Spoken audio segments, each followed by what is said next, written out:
In the Practicum courses, we now have a self-evaluation for the final and an instructor evaluation for the final. For your observation and reflections, you know that if you complete the work, you get the credit. This instructor evaluation and the self-evaluation are where we will actually look at the quality and the skill level ability of your work as a teacher. Let's look at the self-evaluation. One of the two tools that will be used, and this is the tool that both you and the instructor will use, is the effective developmentally appropriate teaching strategies. This has been developed into a rubric. So we take these 10 strategies and you are to rate yourself. Do you never use it? Do you use it some but not consistently, or you have trouble using it effectively? Do you use it with confidence and effectiveness, usually? Or is this something that you're really good at? We do not expect perfection. Yes, you may score yourself in a 3 at times, but you might also find that this is just a strategy you are not using or good at using. And if so, that's where you need to rate yourself. You will earn 50 points for completing this process, not for how you rate yourself. So let's look at just a few so you get a sense of what I am expecting. Acknowledge what children do or say. Let children know that we have noticed by giving positive attention, sometimes through comments, sometimes through just sitting nearby and observing. If you're doing this very well and you're competent at it, this is what you might say.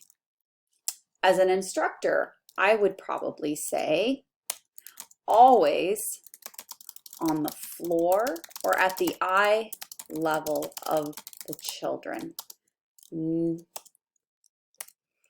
Often smiling and watching.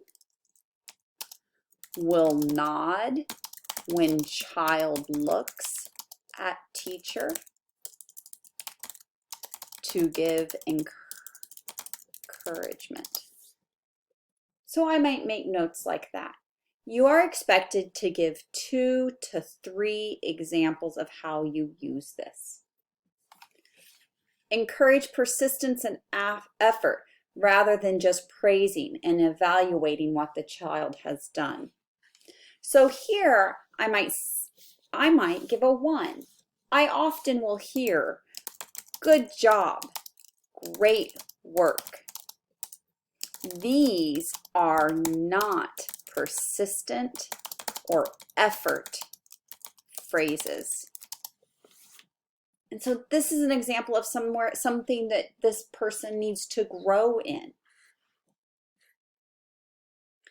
Or I might see here that we have, you are strong in acknowledging exactly what children are doing to encourage them to continue and others to follow.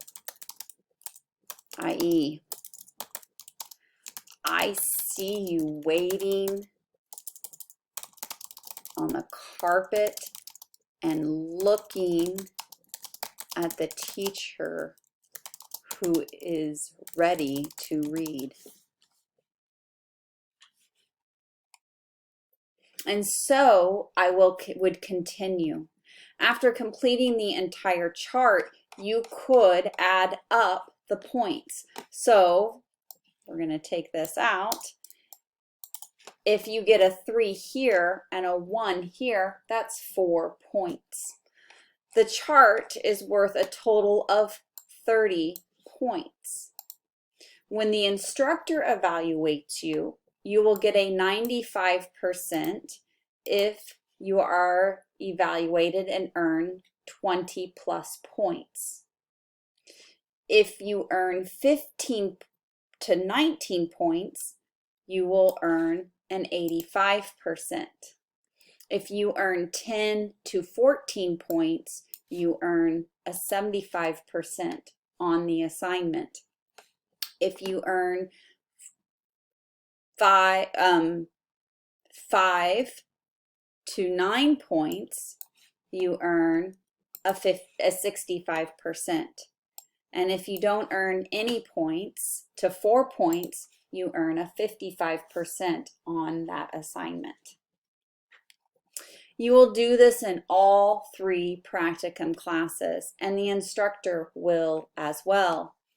Also, you will evaluate yourself using another rubric. This rubric, sorry, I'm having problems here. This rubric is called the Guidelines for Effective Teaching, and this breaks up your work into 5 areas: building community of learners, teaching, curriculum, and assessment, and families. Now, you'll notice on this chart that there are rows that are shaded. If they are shaded, you do not have to rate yourself in those areas. That is because we will evaluate you in those areas in future courses.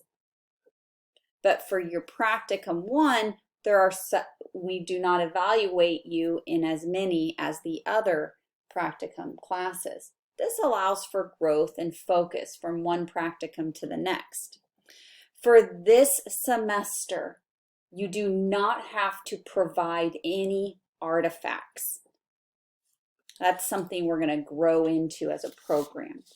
But for this first semester, I want you just to use the tool.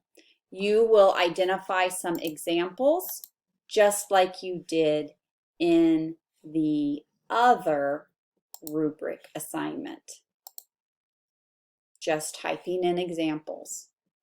Please be honest. Please be thoughtful. Please be specific. If you have questions while you're working, let me know. Remember, as you walk through these rubrics, it is not how you rate yourself. It is the process of going through this that I am wanting.